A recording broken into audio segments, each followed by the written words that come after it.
See, you know what I love, man? What's that? How I kept referencing the I don't know how to stop bit. Yeah. Yeah. It's just I didn't know how to stop. You didn't know how to stop.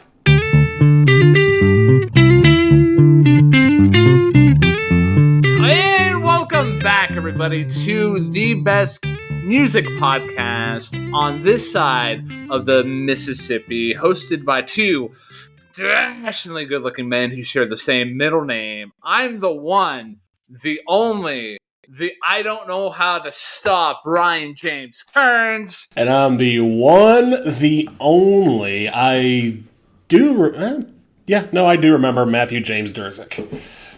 Some don't remember. And if this is your very first time tuning into this little podcast here, first of all, welcome.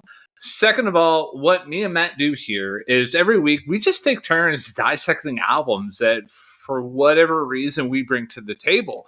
It could be like, hey, this is a popular album. We feel like we want to talk about it. Or, hey, this is an album that means something to us. And I know the person sitting across me right now does not know this album. I want to get their opinion about it. So the last album that we talked about was All Hail West Texas by the Mountain Goats. And yeah, what an album, man. That was quite an album. A very interesting album, but also a very good album. Very lo-fi, confessional, introspective, very stark as far as its presentation, and I liked it a lot, so I give you props for putting that one out there for us. Yeah, and I was very glad that you enjoyed it, man. I mean, it's a definitely challenging album for somebody to get into, because how it was recorded. And if you guys want to hear more about our opinions about that, I mean, literally just go to the previous episode that we did, and you guys can check it out there. But that being said, this week it was Matt's turn to pick. It was my turn to pick, and I gave you the options between Shaved Legs and Melted Face. And originally, peek behind the curtain, on our first recording of our last episode, Ryan had chose the Shaved Legs. But on the official episode that was released, he switched his choice, and he went with the Melted Face. So instead of talking about Deanna Carter, we are talking about Peter Gabriel.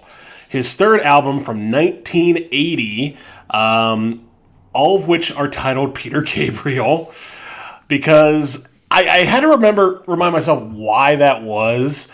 And granted, part of it is because Peter Gabriel is a weird artist, but also because all three different albums that he released, I think it was 1977, 1978, and then this one in 1980, were all released on different labels.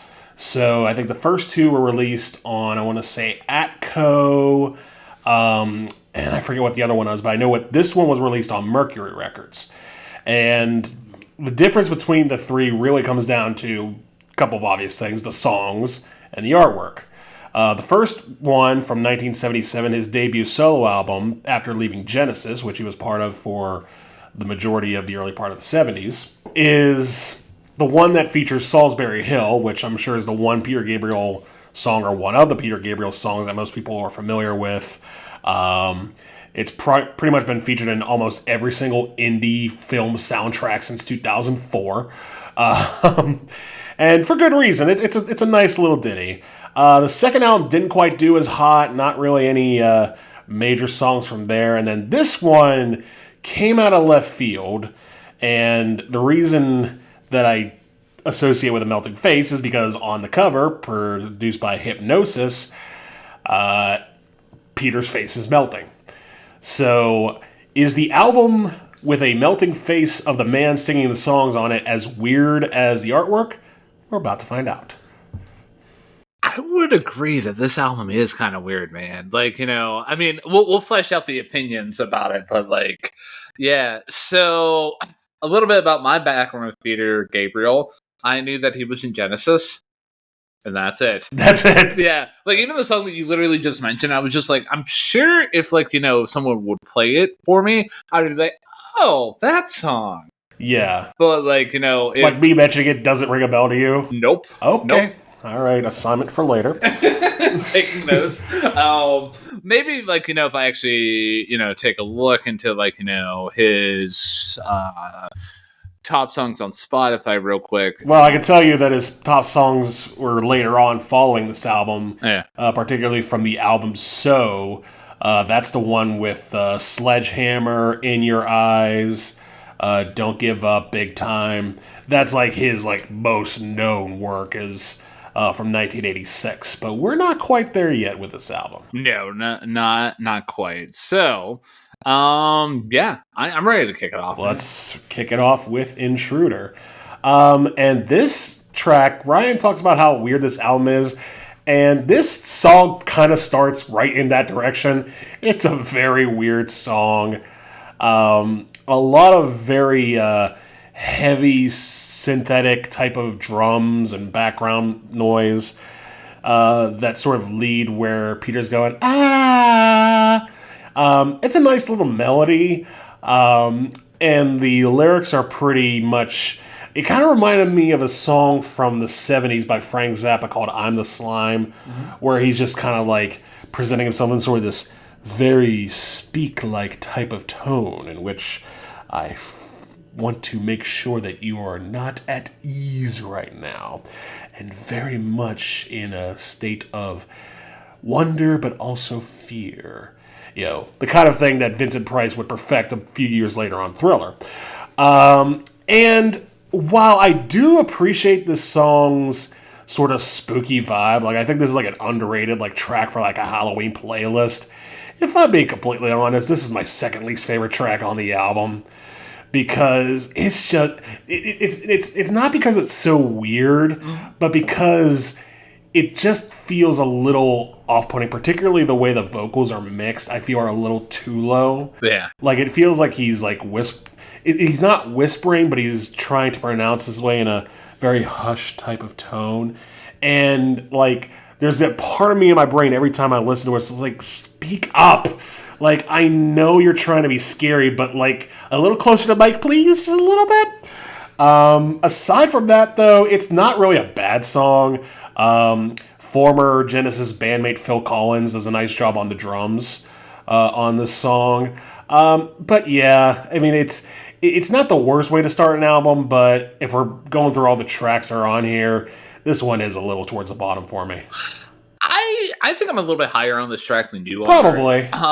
But like I'm not like this didn't land in my my top tracks on the album. I mean, full disclosure, top 3 with this review, and there is a bottom 1, I think. Bottom 1, okay. Yeah, there is a bottom 1. I have a bottom 2.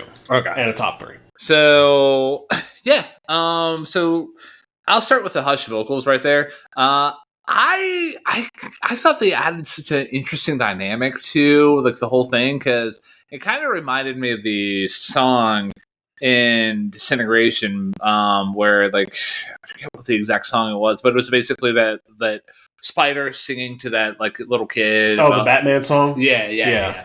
And I thought that was such a little creepy little element, and like the way that when Gabriel comes out of those hush vocals and like he actually delivers like solid vocal lines, it lands pretty decently. And then even talking more about like the interplay with the vocals and the rest of the band on how there's a lot of moments in this album here where the band plays with the dynamics of the vocal lines. And I'm always a sucker for that because you get a whole complete package. And the example that I'm going to throw out here is in the verses and how like you get Peter's vocal lines and like like I said at the very end you get the band adding like a little something at the end just to help the listener get into that next phase there or phrase for lack of a better word, and then that sound that you were talking about like the drum, apparently that that sound is called gated reverb. And what's the most prominent song to use that kind of effect? That's a good question. Yeah. It wouldn't happen to be In the Air Tonight, would it? Yeah, circle gets the square, man. Ah! So, in the song here, Peter asked the producer, Steve Lillywhite, to make the drums the most prominent instrument. And then asked Phil Collins to perform a beat on a live drum kit that Peter had written using a drum machine. And then, like, Peter, Mr. Collins there was just like, oh, hey, I like this sound. Yeah. I'm gonna use it in one of my songs. So it created such an iconic sound that like a lot of people enjoy and love today. And I don't know. I feel like with this song here, like the reason why I'm attracted to it a little bit more is a lot of my musical upbringing, like high school and like early college, was like enjoying Nine Inch Nails. So like that industrial element kind of spoke to me a little bit. Again, solid song. Did not land in my top 3, and like and just for rounding out the themes and like what the lyrics are all about, like there's not really much to write home here. It's basically like, hey, gotta get you. Yeah, I'm in your house and I like watching you. Like, yeah, pretty much. Yeah, it's basically somebody being like, hey, I wanna break into your house. That's it. Right. It's a song about an intruder. Yeah. I will say it is an effective song in that regard. Mm-hmm. Again, and really it being in the bottom 2 is just, again, more about the hushed vocals and just the fact that it, compared to the rest of the song on the album, didn't quite land as well for me. One other thing I want to add about Intruder, and then we can move on to No Self-Control, is the outro. Like, I really loved how the band just was stripping away most of what they had done up until the point in that track. And it adds such a haunting element, and it only pays off so well where Peter just says, hey, I am the intruder. So, like, you can imagine, like, throughout this whole track, Mr. Gabriel's been outside of your house, and he's been like, dialoguing with his brain, being like, "Oh yeah, I want to break in. Like, I can do all these things." And then he breaks into the house, and he's just like, "I am the intruder." Yeah. So it's a solid track. It is solid. It's solid. Ready? So you ready to move on to No Self-Control? Oh, I am ready, man. Oh boy, here we go. So, yeah. So going from The Intruder to No Self-Control, I kind of made, like, I don't know, like, there's a weird connection to the tracks thematically, because, like, you get this intruder who wants to break into the house, and then, like, you get somebody who, like, keeps saying, like, I don't know how to stop, I don't know how to stop. Like, it's basically like, hey, balls to the wall, and, like, hey, like, it's like that scene in A Clockwork Orange where it's just like, I'm singing in the rain, like kind of like that, like that fun stuff there. So I will say though, like the way that the song begins with that winding rhythm, only to be dropped down into a groove featuring a xylophone, like, dude, I was all here for that. I love that. And like overall the instrumentation here is so good. I'm always a sucker for a good sax riff, as like, sax player as myself.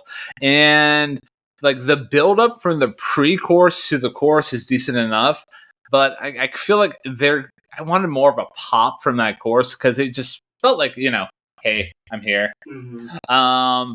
And even like I really like the vocals on the chorus, like they really land really well, especially considering like what like we just went through with the intruder.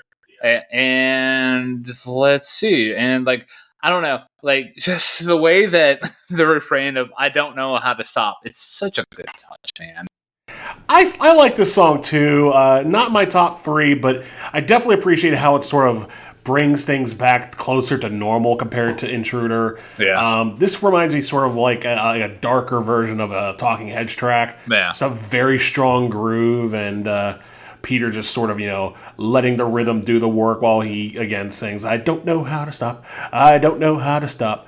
Very, very streamlined. But you're right. I think it needed just a little bit more of a pop, a little bit more of a bigness to it that could have really made this track elevate high. But aside from that, once again, the rhythm section featuring, again, Phil Collins on drums, definitely does its job very well. Really don't have much more to add than what you have already added. It's a solid album track, and again, compared to Intruder, feels like a bit more of a calming presence, because unlike you, I did not grow up listening to the likes of Nine Inch Nails. So whenever this song came on, I was just kind of like, okay, I'm more familiar with this. You're like, I can get down with this Gabriel here. I can, yes. A couple more notes about No Self-Control, and then we can move on to, however you want to talk about the next couple tracks here. Yeah. But the back and forth between him and Kate Bush in this track here works out pretty well. And this did actually land in my top 3. Really? Yeah. Mainly because, the chorus is nothing to write home about, but the refrain of "I don't know how to stop," it's sunk into my brain, man. Yeah. So yeah, we're at in the top 3. Oh, second Favorite song on the album. Yep. Wow. All right. Yeah. So I mean, and like a lot of the tracks that could have been in my top 3, like they basically kind of landed in the same kind of like sphere, but for one reason or another, they I chose these specific songs to represent my top 3. Like, for example, like Intruder could have been in my top 3. So Gotcha. Yeah, I understand that. Yeah. So I'm right there with you on that. It's just kind of a weird mix of because when I was thinking about my top 3, because my top 2 were solid. Those 2 were not going to move. My bottom 1 was pretty much frozen in space. But everything else sort of floated around this area of it's pretty good, but it's not quite that good, but also it's a weird. Again, this album is weird, and the fact that we're probably going to have some different opinions coming down the line is probably going to be testament to that. Yeah. So, you ready to move on to how do we want to do Start? Don't remember. I think we could sort of put them together. Start is basically the interlude to I Don't Remember, which basically is just sort of this beat with a sax solo on top of it. Yeah. So obviously your number 1 song on the album. And it's a nice intro. It just sort of sets a scene and does a good job of carrying the momentum a little bit from No Self-Control into I Don't Remember. Yeah. And then you get into I Don't Remember, which is, to me, I think, basically on the same level of No Self-Control, but I think even a little bit better than that. I think the lyrics at the start about, you're just going to have to take me as you see who I am, that really hit well. And again, kind of, once again, had that sort of Talking Heads, sort of uneasy but groovy vibe to it that I really, really liked. And it flirted with being in my top 3 for a hot second, but what kept it out of it was the end, where it kind of got a little repetitive, where it's just okay, I get it, you don't remember. And then the actual ending, which was a little off-putting, didn't really upset me, but it was just kind of oh, okay, so we're just throwing that in there for no reason. But yeah, I really like this track a lot. Probably in the top half of my album, but not my top 3. So I'll start with Start. Same opinions. Decent enough, introduction to everything. And with I Don't Remember. So this didn't land in my top 3. So at number 3. Oh, it did land in your top 3. Okay. Yeah. So, and I think the reason why I really did enjoy this track here is the groove that they get into, like you talked about, and the kind of tie into the movie Blade Runner. So the whole concept I don't remember this feeling of loss of an identity that you never knew who you were. Have you ever seen Blade Runner? I have not. Okay. I'm not even going to share my opinion on air right now, but anyways. So in Blade Runner, there are these characters called the replicants. And for those of you who are like, Ryan, what is a replicant? Essentially what a replicant is, it's this like humanoid character that's been featured in both of the films that you can basically you cannot distinguish them from like a normal human adult, and they often possess like superhuman strength and intelligence.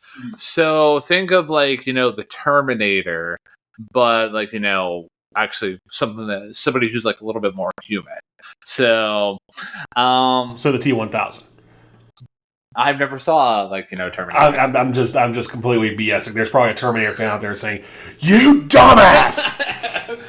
But yeah, once again, like like I said, I really like the groove that they do here. The chorus is really really great. The song does ride on the chorus a good bit. But I'm not one to complain about it because it kind of becomes a rinse, cycle, and repeat kind of thing. But it's a good chorus nonetheless. And like in the not start, but the previous track, No self-control. No self-control. The band is really adding to the ends of Peter's phrasing here, and it does add such an interesting flavor to the experience. But yeah, overall, really great, solid track. I think the main things that drove me to it were that groove that happens in the chorus and the tie into the movie Blade Runner. Yeah, no, I'm right there with you. Again, it's a great track, and literally probably just up until today was probably in my top 3, but it got knocked out by a track that's later on down the track. Okay, cool. Yeah. You ready to talk about Family Snapshot here? Family Snapshot, I'm ready. So, this is what I mean by the album is kind of weird. Because, okay, so we start with the Intruder, which is basically like a industrial, like, hey, home invasion song, right? Yeah. And then we got a No Self-Control, which has a lot of dark themes. And like kind of hints at like different things like mental illness and everything like that. And then we go to start, and I don't remember, which is kind of like hinting at the whole, like what we literally just talked about, right? Yeah. And now we get a song that's basically about a political assassination attempt. Pretty much. Yeah. And if you were to I can easily. Okay, follow me here. Like, I can easily see Bruce Springsteen doing this song here.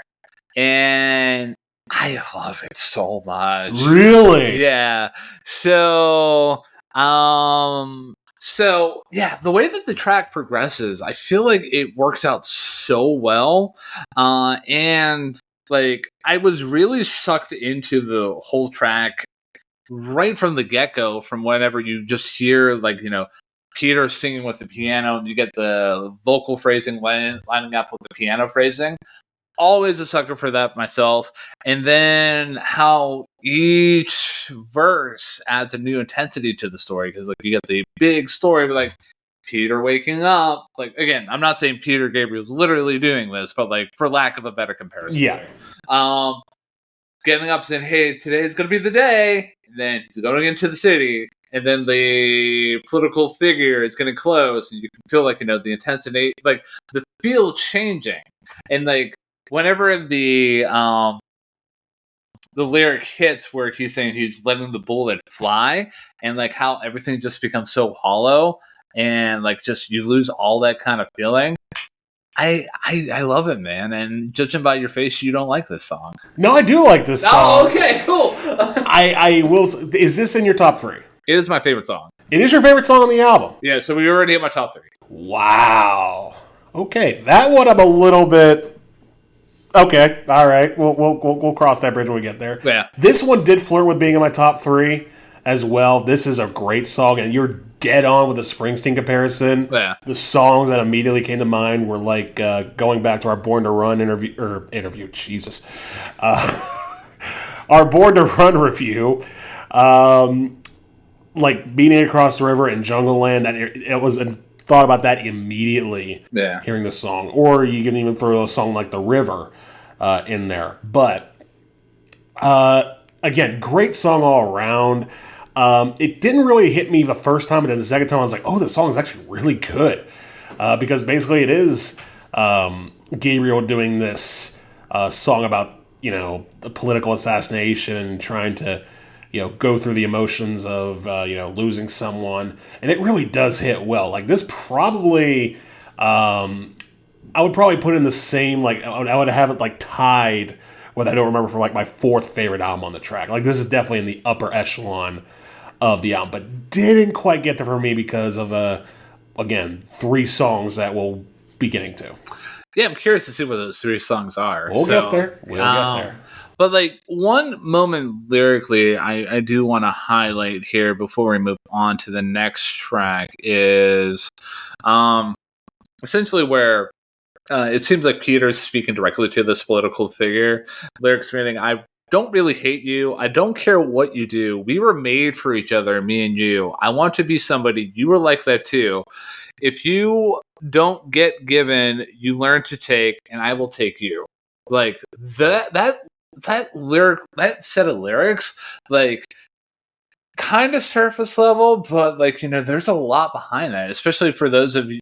I mean, for those who are experiencing like mental illness, because like you start to realize that, hey, there's not real world consequences. Like you can just take something, and like that's not how the world works, ladies and gentlemen. But yeah, that was my favorite moment lyrically on the track and on the album as a whole. One last thing I'll say about this song, because you did mention that line, I did think about that when I was listening to it the third time around, was that you almost wonder if this song is written from the viewpoint of the assassin. Like, because, like, I can take you. Like, it's actually about him singing about, okay, I see your family life because something was taken from me, whether, he is a troubled youth or a troubled person dealing with life. Because I've been watching a lot, like on repeat for the last few weeks, this video essay from Lindsay Ellis about Yoko Ono's role in the Beatles. And she actually does a chapter in there about Lee Harvey Oswald's assassination attempt on John F. Kennedy. And I kind of thought about that during this song because this was very much tied in with the whole Kennedy thing because, they're like the political assassination family. And yeah, it's just a really, really good song, but didn't quite land in my top 3. We'll explain why later. Cool. All right. So the next track. The next track is And Through the Wire. So far Ryan has already revealed his top 3. I have not yet revealed mine. And I will continue not to reveal mine because this song sucks. It is my least favorite song on the album by a country mile. And what a shame, too, because I actually kind of like the melody on this song. I think the structure of the song is sound. But, man, the execution is not good. Mainly because of, ironically enough, Peter Gabriel's vocals on this track. They just sound so strained.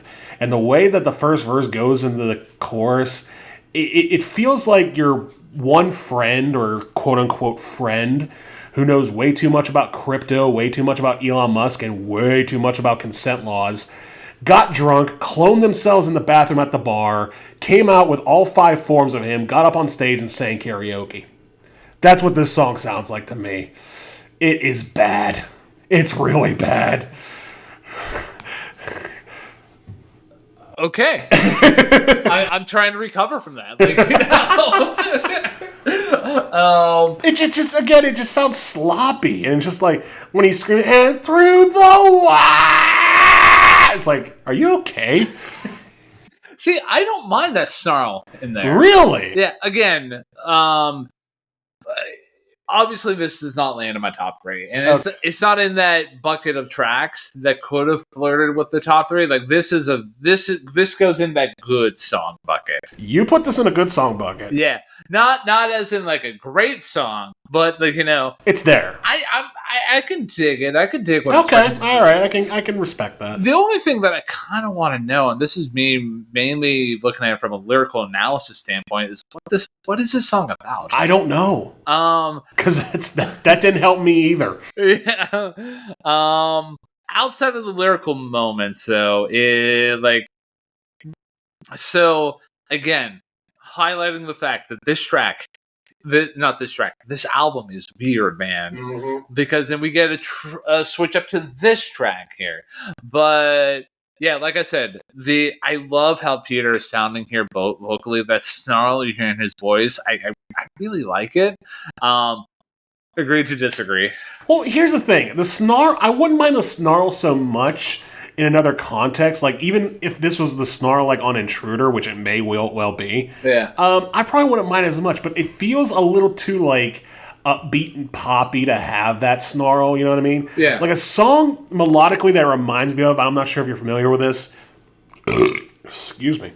Is a song called "Lot of Love" by Nicolette Larson. It was written by Neil Young. Are you familiar with that song at all? No. Okay. Well, it kind of reminds me of that, and like it's a very nice, pretty like 70s-ish melody, and I can just feel like again this feels like way too rough for a song that's supposed to be upbeat, and even then when it's upbeat, it kind of goes all over the place a little bit, like structurally, especially on that first verse where the sort of background vocals ish question mark are just sort of like responding in like this weird like off the beat type of delivery. And again, I respect Peter's attempt to do that, but it just comes off to me in such a wrong way. So yeah, again, least favorite track on the album for me. So I kind of like that call and response dynamic in the vocals there. So again, I respect it. Yeah. But like and like, even on the instrumentation front, like, when the instrumentation drops out and you can hear that cowbell, like I feel like it's acting as like the heartbeat for the song. But yeah, what's holding this track back for me personally is the fact that there's not really any like, like I don't know what this is about, and it doesn't necessarily have to have a deep meaning, but like you're riding on the theme of like and through the wire, like if you're gonna ride on a meaning like this, and like okay, create maybe like a little bit more of a better palette of instrumentation, but like, dude, like the instrumentation here is kind of basic, like basic 80s rock to the T. Yeah. Not bad, but you're creating a borderline boring track for me. And that I think is why I don't like it so much, like really at all. Yeah. Because again, the basic nature of the track, like if you're gonna have a basic background of a track, you better have something up top that's worth listening to. And like you said, lyrically it's not good. I don't think it sounds vocally good at all. So yeah, I would say if there's any meaning to the song, it may just be this guy who's like obsessed with someone, like a lover or sort of like a romantic muse. But again, you really can't tell from face value what this song's about. And I don't think it bears any repeated listens to find out. I would agree. So the next track, if you're ready to talk about Let's do it, is Games Without Frontiers. And this album's weird, man. This album is weird. Because so the song title refers to a long-running TV show that has been broadcasted in several European countries. Not even gonna pronounce the TV show name. I think it's like the way to like literally the song title in French. So yeah. Well, it's what Kate Bush sings at the beginning. Je suis frontier. There you go. But yeah, so yeah. Anyways, this song here, it's not my least favorite. But again, this one had a lot of cool moments in it. Like the moments where like you get that whistling in the pre-chorus, I feel like it plays well with the track. Especially considering like the lyrics are literally talking about like whistling tunes, we hide in the dunes by the seaside. Like I love the interplay. Again, the interplay of the band with each other in this track here is really great. You get the bass laying down a solid beat, and the other instruments weaving in and out of each other. Like I felt like that was a nice touch. Lyrically, this is another menacing song, but not much home to write about. Like, again, I'm not like looking for extreme lyrical depth here. Right. But this is in the, like, when was this released again? 1980. 1980. Okay. So not quite on, like, what in the realm of, like, the 80s that we've covered so far of, like, the Smiths, the Cure. Right. But, like, I don't know, like, I just feel it feels like here Peter's having a lot of fun with the way that he structured this song. Yeah. And yeah, again, not a bad song by any means by me. Not a bad song by any means, at least in my eyes and my ears. But still, like, this was definitely an oddball kind of track. So not in your bottom, but also it's in the good song bucket, I would say. Yeah. Okay, I can respect that. Me personally, I have it at number 2 in my top 3, and for the longest time, it was probably going to be number 1. Yeah. Because I love this song so much, man. Because, like you say, the interplay between the instruments and the vocals are so good. Like on the chorus, where the synth builds underneath Peter's vocals as he's saying, "If looks could kill, they probably will." You just hear this. Love that. Love the drum beat by Jerry Marotta. Kate Bush does a great job with the background vocals. I love the old school, like Thomas the Tank Engine level synths that are going throughout the track. The whistling is hypnotic. I mean, the way it builds into the pre-chorus is so good. And the lyrics do a great job of sort of tying in the themes of this long-running TV show, which is basically kind of like almost like I don't know what a comparison would be, like a Double Dare or Guts, but like with like teams of children or whatever, like competing against each other, and sort of tying that in with the themes of like wars and fascism and references to Adolf and those of the like. Yeah, I really like this song. It's just a great funky song, and I guess this would kind of be the quote-unquote hit from this album. Didn't quite land the top 40 in the U.S. Did land, I think, like number 5 at a Chicago station, WLS. Yeah. So yeah, like I like this song a lot. And yeah, number 2 for me on this album. Okay. Yeah, I can totally get that, and I respect it a whole lot.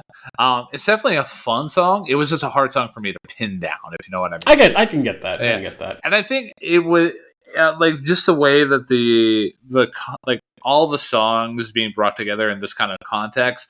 Maybe like you might start noticing a theme that like it started out pretty strong. And then my brain was just like, wait, it did not know how to process that, like, what Peter was bringing to the table. By any means, like, we haven't come across any bad songs yet. It's just like some songs stand out a little bit. I am curious. My brain is twitching to figure out what that one bottom song is. And if it's the one I think of, we are going to have a fight. Okay.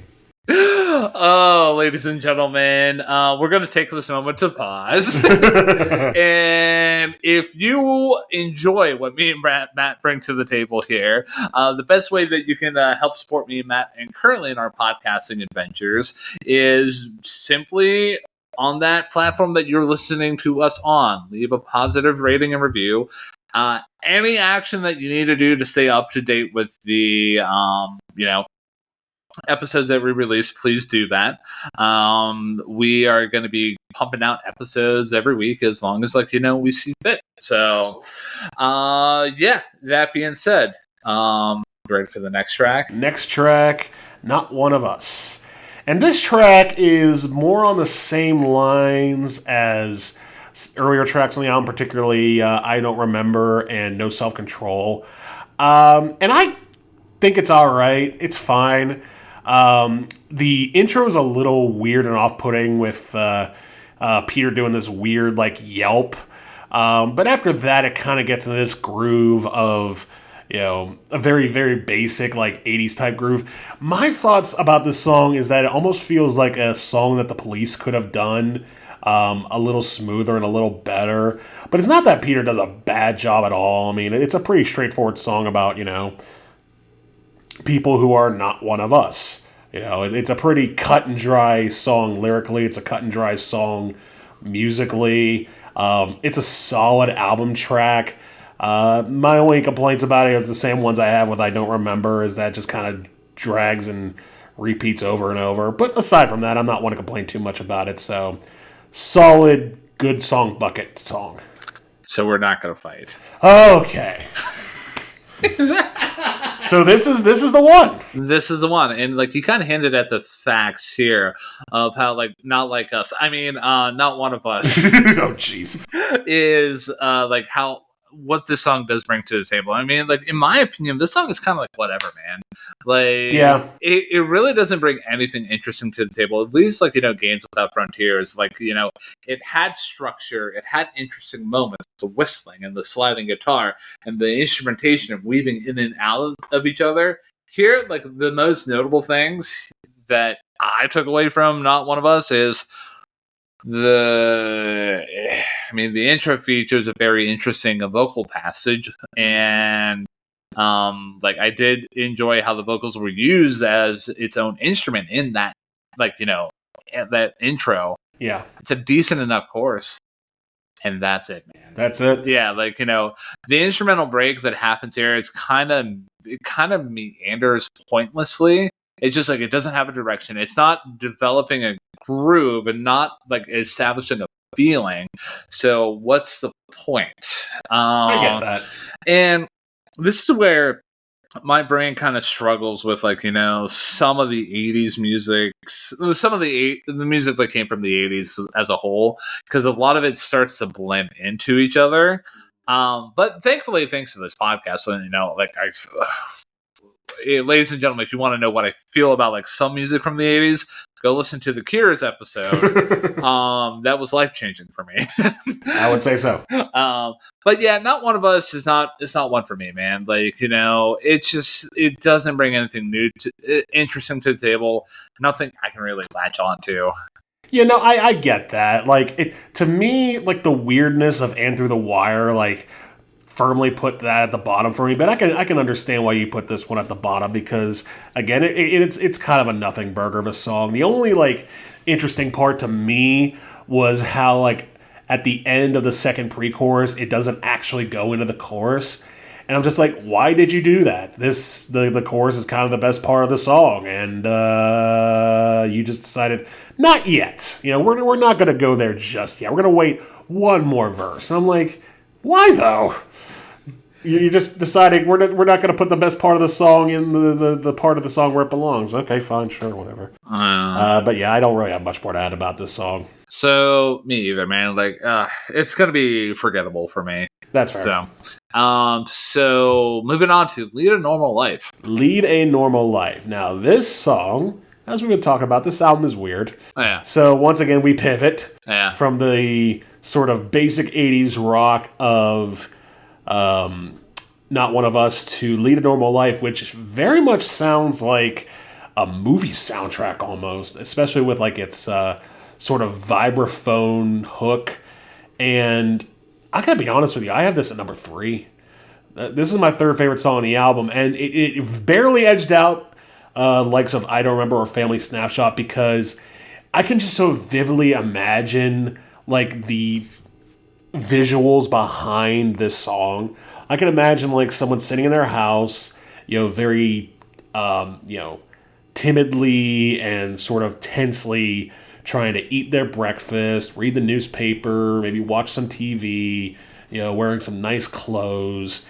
And like whenever the sound changes, that brah, like weird, like vocal of doom that Peter does like a couple times throughout the song, I can imagine like the protagonist of this song like looking out the window, looking at the world being an apocalypse and being like, okay, back to breakfast.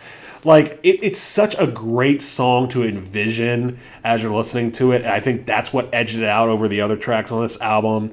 It almost feels like I've never seen a David Lynch movie, but it almost feels like something like he would make if he had to make a song, like a very like tense situation of life mixed with the outside world being as chaotic as it is, and you're just trying to keep everything normal as perfect as you can. The lyrics are very minimal here, but I think again the way that Peter delivers them is right on the money. Right. So yeah, great song.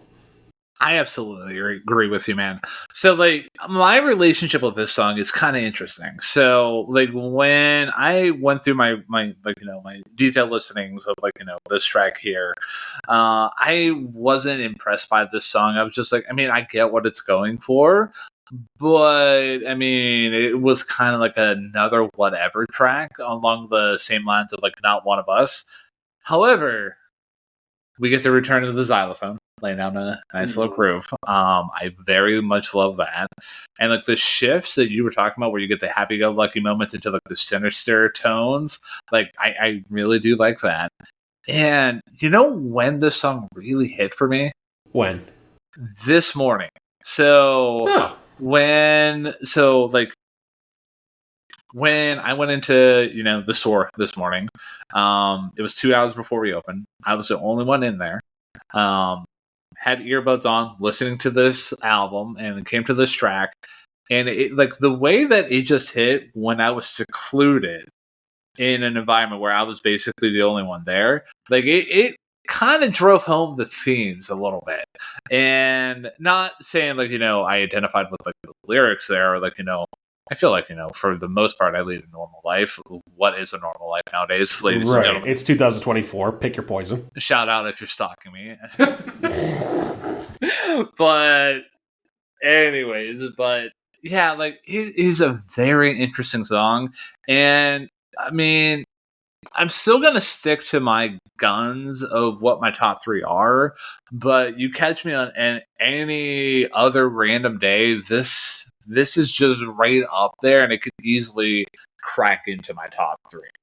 But yeah, really interesting song. So like I know like on like the last track that we just discussed, Not One of Us, like I kind of gave like a backhand to some of the 80s music that has been like produced, but then you get tracks like this that kind of hook me in, which is an excellent musical moment for my ears. Yeah, and honestly, when I hear this track, like, it doesn't feel like it was made in 1980. Like, it feels like it was made in like the late 80s, like maybe like 87 or 88. Yeah. And it does pertain to sort of a futuristic nature that this album tends to go for in its ambitions. Doesn't quite get there all the time, but on this one it does. So, one, we missed the trope talking about the Lead a Normal Life was the penultimate track on the album. We did. It was the penultimate track on the album. So, but it's been a while. Forgive us. Well, we're getting into a groove right now. We're riding that xylophone. We're riding that xylophone. All right. So, the last track, the ultimate track on the album. The ultimate track is Biko. And this album's weird, man. like, okay, so like the way that I approach this album is like I thought it was like Peter Gabriel talked about like the effects of mental illness and all the different avenues that you can go about like exploring it. I don't know how this song fits into that, because like this almost seems like a kind of like a march kind of song where it's just celebrating. Oh, like it does pay homage to the South African anti-apartheid activist Stephen Buntu Biko. If I'm pronouncing one of those words incorrectly, especially if it's Stephen, I apologize. So Stephen died in 1977 while in police detention. In 1980, this song reached the top 40 in the UK and almost did the same in New Zealand. Yeah, but this is a very interesting song. I like it. It goes into like it could probably flirt with getting out of that good song bucket, but it's still a solid song.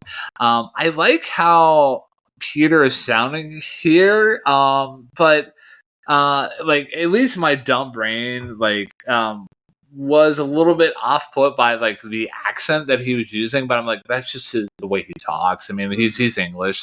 Back off, Ryan. But the way that the song begins, though, with that interesting vocal sample, like it's almost like a just a recorded dialogue, and it works pretty well, and you get that drum and guitar to kick everything off, and I like it very much. And like basically as a whole, this song is very 80s. You get droning on instrumentation and vocals sounding very hollow, but very defiant lyrics, and it lands pretty well. And yeah, overall decent song for me. Have you noticed something, Ryan? What? I have not revealed my number one song yet. Oh, I knew this was it. Like, because we ran out of songs. We ran out of songs. And honestly, on the right day, again, it could have been Games Without Frontiers, but I have to be honest with myself, this song is the best on the album for me. Because to me, what it represents as far as, because again, like, we're talking about this song in 2024. Yeah. Like, we already know the end of this story. You know, Nelson Mandela becomes president, South Africa gets the hell out of apartheid state, and, things are quote-unquote better. But this was not even, like, close to a big thing at the time. Like, this moment where Biko gets assassinated sort of starts, like, this whole movement, and I think Peter wanted to raise awareness to that, and I think he does a magnificent job on this track, particularly with what I think are the best lyrics on the album, not even close. Lyrics about how, when he sleeps at night, we live in black and white and one color is dead. And then he talks about, how you can put out a candle, but you can't put out a fire. When the wind catches it, it'll take it higher, and the eyes of the world are watching now. That line right there gets me every time. Because basically saying, okay, you apartheid bastards, you can't turn away now. You can't keep getting away with this. We know what you're doing, and we're not going to stop protesting this. And again, this is 1980. Like, by the mid-80s, like 85, 86, like, it was not uncommon for, like, artists to be, like, very anti-apartheid and, like, pushing the narrative of, staying away from that. But to me, this is a pioneering song in that regard. It's a very important song. It's executed magnificently because the drums, like you mentioned, the very sparse drums that are there, courtesy of, lo and behold, Phil Collins, do a great job. The breathing that's in there is good. The droning guitars. I think this song is executed perfectly. Easy number one for me. I could totally get behind that. Like, what I will say about this song as a whole, it had a direction. It knew what it was doing. Unlike, and through the wire. Right. And, like, Not One of Us and, like, a couple of the tracks here. But, like, this was again, this album's weird, man. But this was a nice way to end out the album, though. And, like, maybe, like, the whole, like, how I approach this album with, like, the lens of, okay, this is talking about mental illness and, like, people suffering from that. Maybe, like, ending the album with Biko and, like, talking about, like, hey, you might have, like, taken out this one guy, but we're still gonna come after you. Maybe, like, this was, like, the ultimate, like, F you to apartheid people. Right. Yeah. Cool. Yeah. Screw apartheid. And you know what else? What else? I mean, we did it, but my face isn't melted right now. So my face isn't melted either. So I think we need a better artist to pull that off. So yeah. I'll go first with my overall thoughts and ratings. Okay. So keep in mind, first time experiencing a Peter Gabriel. Like, I knew of him, and maybe a little bit later on, whenever we're just chilling and hanging out, once we played, like, his most well-known song, I might be like, oh, that's a Peter. Yeah. But, like, this album is weird. It has really good moments, and it really does explore a lot of, like, styles and song structures. When it lands, and it executes it pretty well. It's very rare that an album can, like, come across the same kind of style format that, like, Bruce Springsteen could do and Nine Inch Nails can do.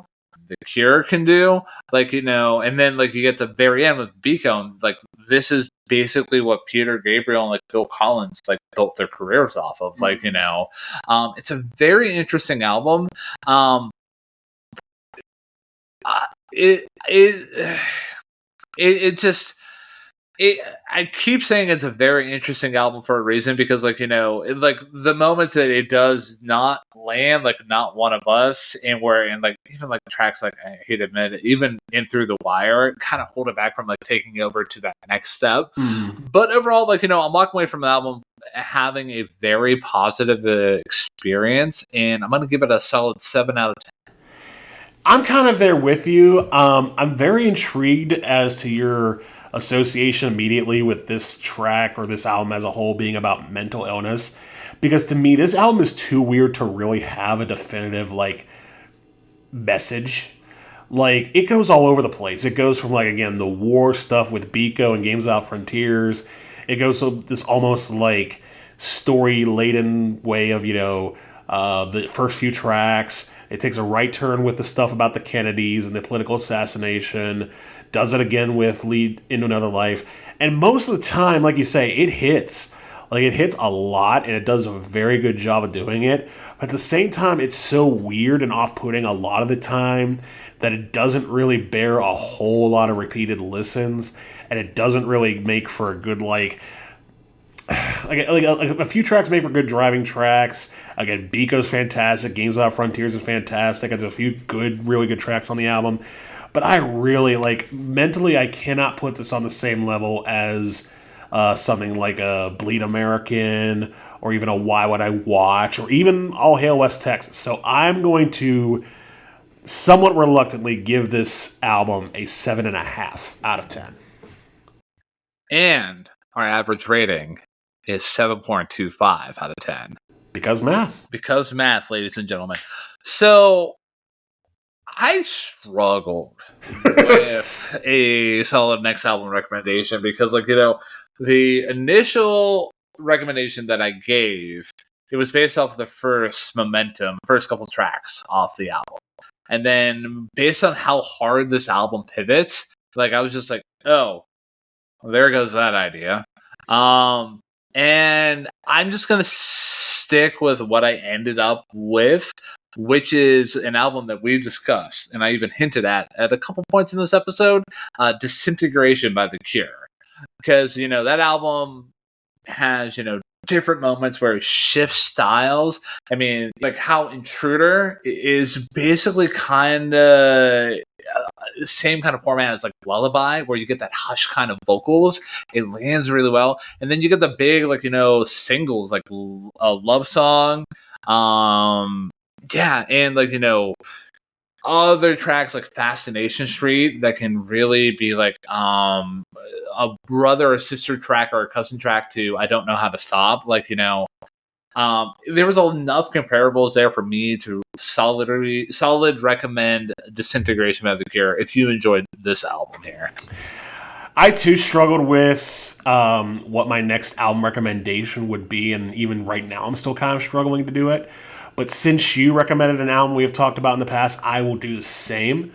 And it's a band I hinted at earlier, and that is the Talking Heads with Speaking in Tongues. Because much like that album, it has a lot of dance elements to it, a lot of very 80s type elements to it.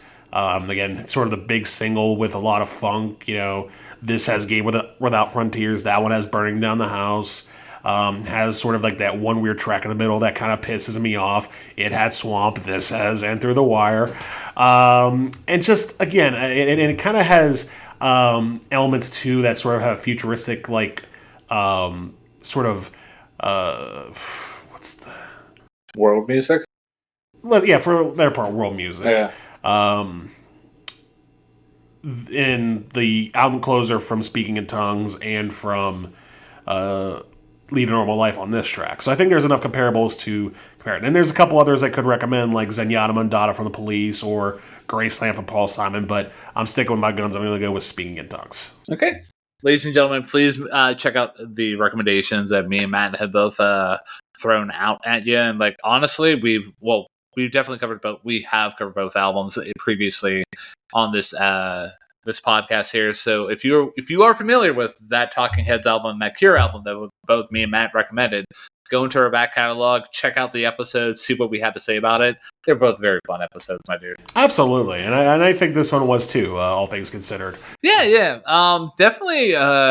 Again, like, this is why I like what we do with the show, because like I never would have listened to this album if it wasn't for you, Right. this show, and like for me to literally sit down and focus on it and just see what I had to bring to the table. Like, it's definitely like later on down the road, like whenever we're discussing like another album where like it pivots as hard as this one does, like I'll be a little bit more prepared for it. Right. So you're prepared for a certain level of weird. Yeah. So speaking of which, it is now your turn to choose an album for us.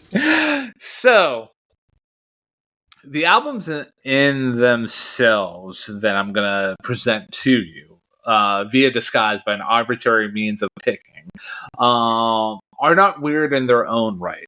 Like, but the way I'm going to have you pick them, it's a little bit weird. I'm ready for it. So I'm not going to give any hint on anything, but I want you to pick out of these two white men who are both celebrities. Okay? I want you to pick either Hulk Hogan or Seth Rogen. Hulk Hogan or Seth Rogen. And I just realized that those kind of rhyme, and that was unintentional by any means. That's impressive. Yeah. Just based on my own personal beliefs, I am going to go with Seth Rogen. Okay.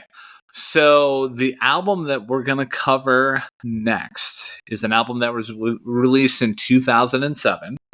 It is an album that I like a lot. It's probably not it's not one of the bigger albums from this group in particular, but the next group we're going to be talking about is a band called Kings of Leon. Ooh. And the album that we're going to be talking about, I think I recommended this like once or twice in this show here, but the album is Because of the Times. Because of the Times by Kings of Leon. Yeah, released in 2007, and the tie-in with Seth Rogen, just so you know, is the opening track is called Knocked Up. Well played. Yeah. Well played. So, ladies and gentlemen, if you've not checked out Because of the Times by Kings of Leon, make sure you check that out before the next episode that me and Matt record. That being said, I don't really have anything else to add about this whole review as just as an episode. Solid album. Had its moments where, like, you know, it kind of just lost its momentum, but ultimately I did appreciate what it brought to the table, and I'm digging how we're gonna hard pivot next into, like, you know, early 2000s. Early 2000s. Yeah, if you're counting it as a century. But I think we've talked about how weird this album is, and I think at the end of the day, I think that's what Peter Gabriel would have wanted. Yeah. So, ladies and gentlemen, that concludes this episode of Hey, Listen to This. If you guys are curious of checking out our social media links, they are in the episode description. And also, if you have an episode recommendation, feel free to hit us up at ttheylisten@gmail.com. But for the last time, in an episode where two men who share the same middle name are talking about an album that is about melted faces, but not really. I am Ryan James Kearns. And I am the one, the only, the through the wire, Matthew James Durzik. And yeah, I know we literally just talked about this album, man, in this review, but I mean, I don't remember. I don't recall. I got no memory of anything at all. Let's see. If looks could kill, they probably will. In the eyes of the world, they are watching now. And through the wire!